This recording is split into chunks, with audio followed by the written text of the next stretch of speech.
Aujourd'hui, vidéo sur le couple. OK, parce que j'aurais envie de vous faire, quelques petits conseils. En général, quand on vient me voir, donc il y a une personne du couple et qui va tout le temps parler en termes de il ou elle, il a fait ci, elle a fait ça et il machin et tu vois et machin. Bon, le principal dans tout ça, c'est de reprendre la situation à la base et on arrête de parler avec il, elle, machin.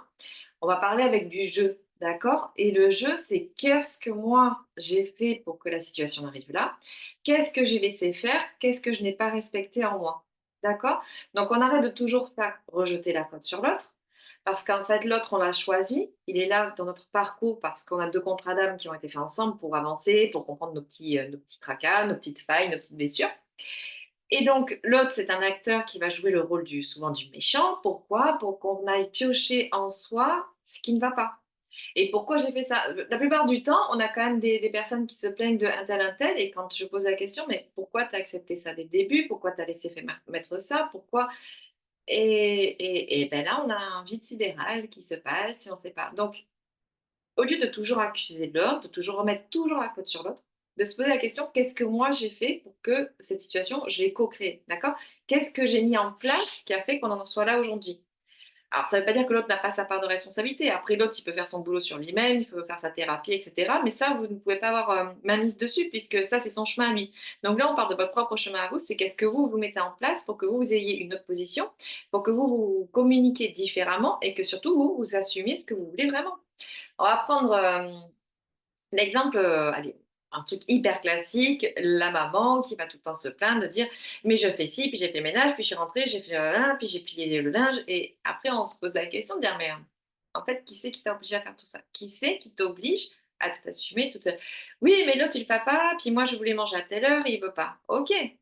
Qu'est-ce qui t'empêche toi de manger à telle heure, de dire: «Moi je mange à cette heure-là». Ceux qui sont pas contents parce que c'est moi qui prépare le repas, bah, vous venez à cette heure-là.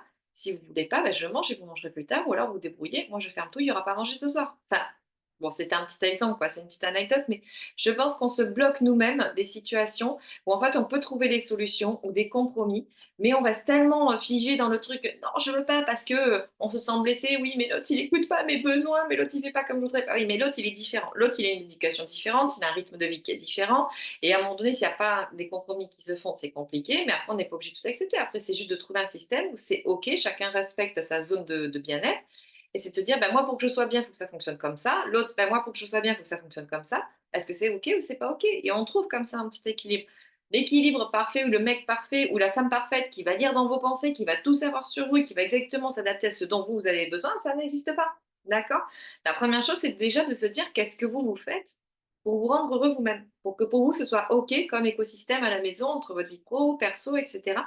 Qu'est-ce que vous, il vous faut pour être bien? Parce que si déjà vous ne le savez pas, vous ne le mettez pas en place, vous ne pouvez pas demander à l'autre de le faire. D'accord?